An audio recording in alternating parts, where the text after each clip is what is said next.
'cause I don't give a fuck what you say. Yeah, I'ma do shit my way. Selamat datang di Divisi 11, update terbaru dunia sepak bola. Kali ini kita akan bahas laga penuh drama antara Timnas Indonesia melawan Arab Saudi di kualifikasi Piala Dunia 2026. Kemenangan 2-0 ini bukan cuma 3 poin biasa, tapi simbol kebangkitan Garuda. Sebelum kita mulai, jangan lupa untuk like, subscribe, dan aktifkan lonceng notifikasinya.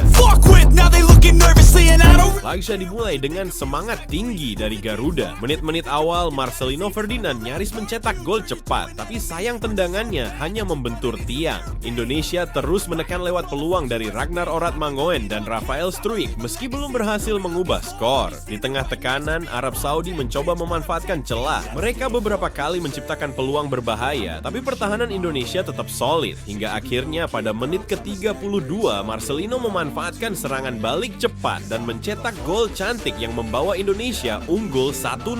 Arab Saudi mencoba membalas lewat serangan jarak jauh, tapi Indonesia bertahan dengan disiplin. Babak pertama berakhir dengan keunggulan 1-0 untuk Garuda.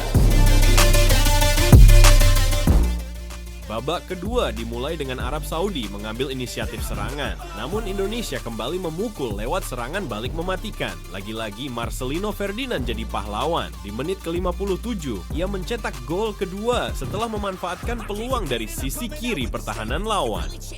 Drama terjadi saat Justin Hubner mendapat kartu merah di menit-menit akhir. Namun Indonesia tetap fokus meski bermain dengan 10 orang. Arab Saudi terus menggempur, tapi peluang mereka gagal berbuah gol, termasuk tendangan keras Mohamed Kano yang hanya mengenai mistar gawang.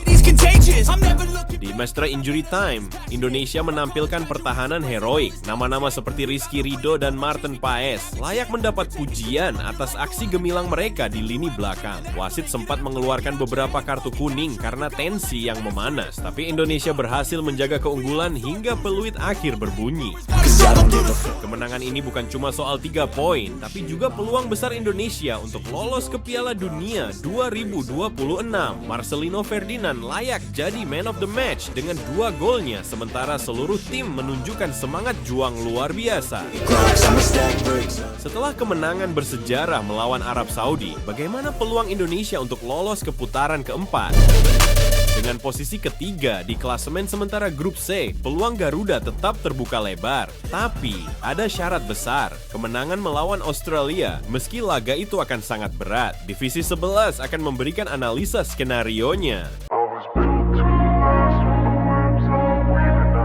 P1 wajib menang melawan Australia. Pertandingan melawan Australia pada 20 Maret 2025 adalah laga hidup mati. Saat ini Australia berada di peringkat kedua dengan 1 laga lebih sedikit dan unggul selisih gol. Menang melawan Australia tidak hanya memberikan 3 poin, tetapi juga mendekatkan Indonesia ke peringkat 2 besar. Meski ini bukan tugas mudah, tim Garuda harus tampil disiplin dan memanfaatkan peluang sekecil apapun untuk menang.